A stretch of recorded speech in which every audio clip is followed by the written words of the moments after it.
Empathy is widely known to be an ingredient of storytelling.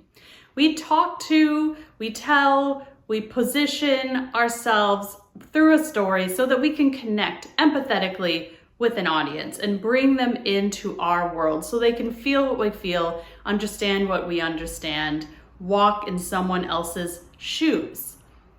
But there are tools in the design thinking methodology that can help you as a storyteller create stronger messages and stronger stories. One of those is the empathy map. And that's why I teach this as a critical skill to build an audience-centered experience that brings people in, that taps into empathy, that brings people on board with your journey.